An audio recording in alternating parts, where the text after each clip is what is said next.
last week on Open the Lid, we talked about how to keep your body smelling good even if you're a sweaty person like me. Today, we're talking about this stuff, the hair, and how you can keep your hair clean, smelling good, and looking good. Stay tuned.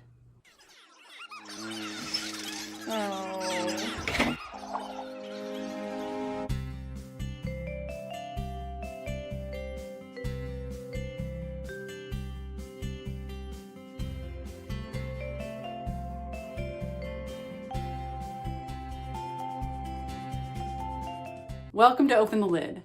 I'm Lydia, and today we're talking about ways to keep your hair clean and looking good. All right, so as you know, different people have different kinds of hair. Finding the right product for your hair is a really important step. Making sure you like the smell of it and that it's made for your hair type, whether you have thin hair or curly hair.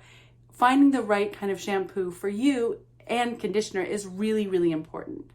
Some people have so much oil in their hair that they need to wash their hair every day or every other day. Some people have drier hair, and that can really do a lot of damage to wash their hair every day. So you've got to figure out what kind of product is right for you. And if you have questions, feel free to leave them in the comments and I'm happy to help out. But here are the basics.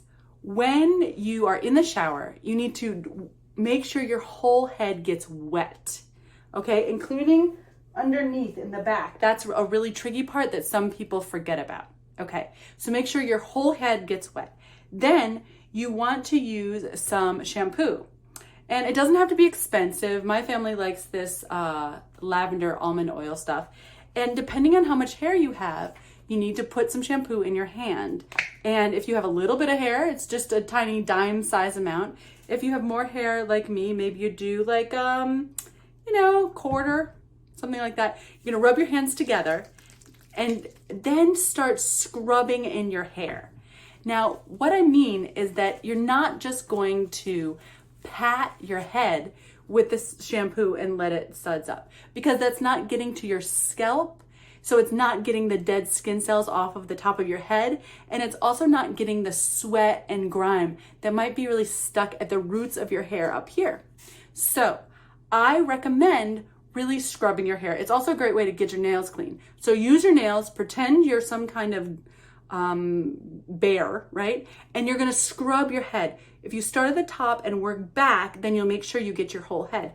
Now, when you're scrubbing, I recommend this back and forth kind of really scrubbing, and make sure you're getting behind your ears. Again, that's where a lot of the sweat builds up. So you really need to scrub behind your ears and then scrub the back of your head. Some people say, this is just the part that I noticed, so this is the part that needs to get clean. And I even know a woman who was in her 30s maybe before someone said, hey, remember to wash the back of your head. And it's so true. This part right here is the part a lot of people sleep on. So it's where a lot of sweat builds up and oils and dirt. So you really need to scrub this part of your head and then your neckline, because again, this is such a sweaty spot. So you need to make sure you're scrubbing the back of your neck, okay? Now, once you do that, you can rinse your hair in the water. And again, you can scrub as you rinse, because that's going to get out some extra soap and grime as you go.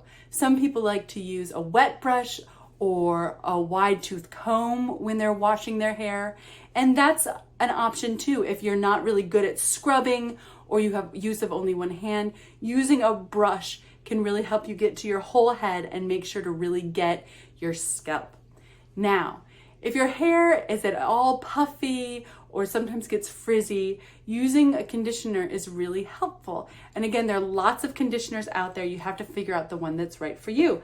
We just use the one that comes along with our shampoo, and this has some frizz calming qualities to it. At least that's what it says on the package.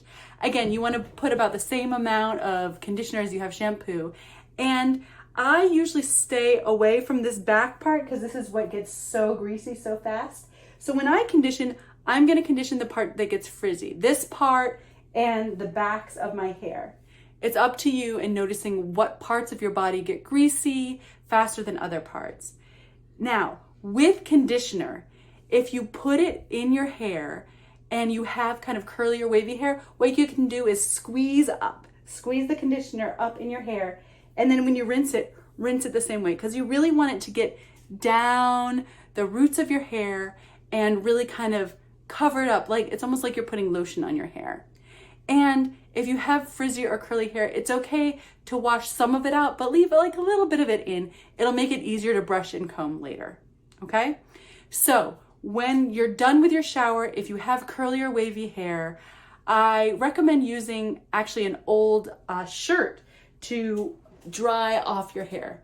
Here, I'll show you. So what you can do is I open up my old shirt and I just use the shirt to squeeze my hair. It makes it less frizzy because it takes, instead of the hair follicles having these pieces that come out, it kind of helps them stay down. So you can dry your hair with an old shirt. Make sure it's a clean old shirt.